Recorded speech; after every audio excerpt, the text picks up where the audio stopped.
Hey guys, so I'm out here in the greenhouse today for a little bit. My daughter's napping, so I left my son in with my gimpy husband. So, what I'm doing out here today is, we want to plant our ferns. So, pretty much last year we had 8 rows of tomatoes out here, and we just felt like that was too crammed, so we went down to 7 rows. But I still have 8 purlins for my fern hanging baskets. So we wanted to keep our 8 rows of ferns, but the issue we ran into was we used these new metal trellises to string up our tomatoes, and those need to hook up onto these purlins. So we need to move our purlins around so that they're on top of the tomatoes, but we still have an extra row of ferns. Probably sounds really confusing, but anyway, so what I'm doing is I'm moving our purlins so they're lined up with our new row system we have going on here. So we have 7 rows instead of 8. So we're eliminating kind of a purlin. So I got these first 3 rows lined up straight over top of my tomatoes. And then let's see if you can see here. So pretty much this one here, I'm gonna have to move over to the left a little more, so over top. This one here, I want to move over to the left more. This one I'm going to use as our extra row. We're going to see how that goes. It might be a pain because we're going to have flowers hanging over top of our heads while walking through the rows. But I think if we have this row be the first row to go flower-wise in early April, we'll be all right. So yeah, I'm going through lining up the purlins, which are pretty much just metal rods that run down through. They really don't have any kind of purpose other than to hang things from.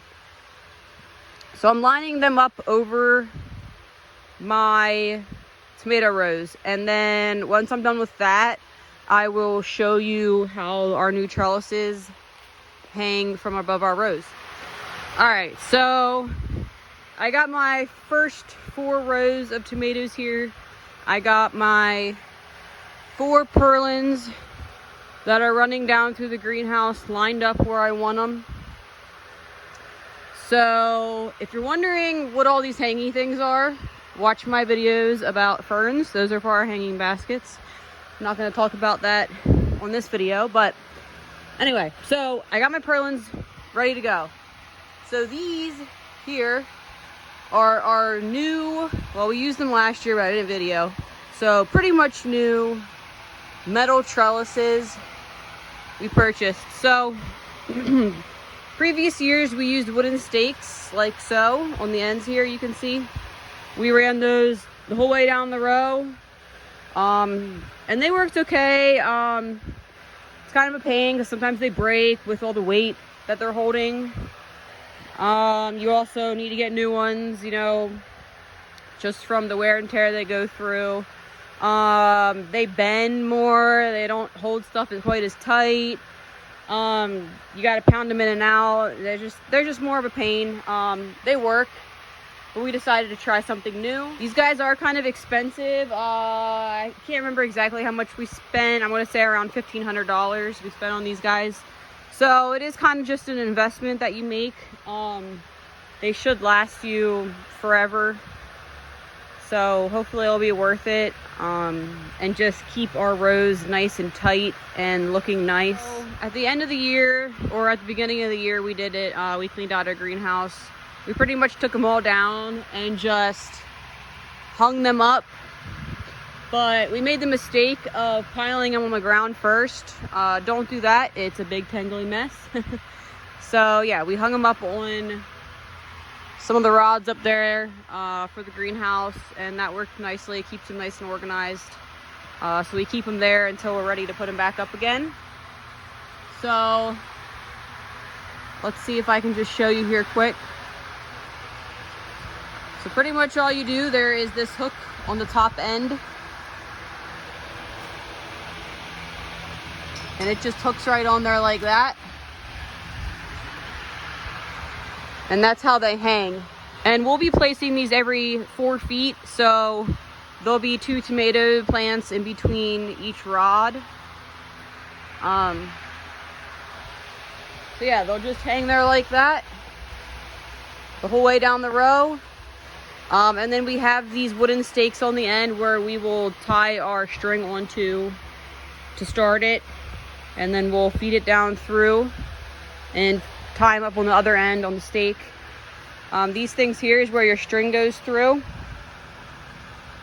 So we'll start our first string on the bottom here when they're young, and we'll just keep stringing up and up and up until they're full grown. So that's that. Let me get to putting these up, and then I'll take another video just so you can kind of see what the finished look is.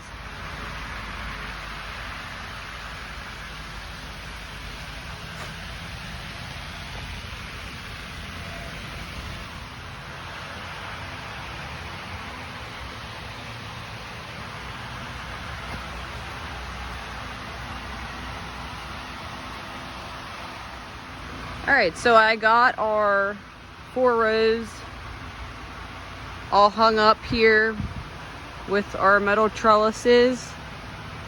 The rest of the tomato plants won't be here for another week or so till they're ready to put in. So I'm just gonna wait on putting the rest up for now. But we got those up, and now all we gotta do is pull the strings through, which I probably won't have time to do today, but I will make another video sometime next week probably, with updates on these tomatoes and us pulling strings through the trellises. But for now, that's all I'm going to do today with that, and I'm going to start here on my ferns next.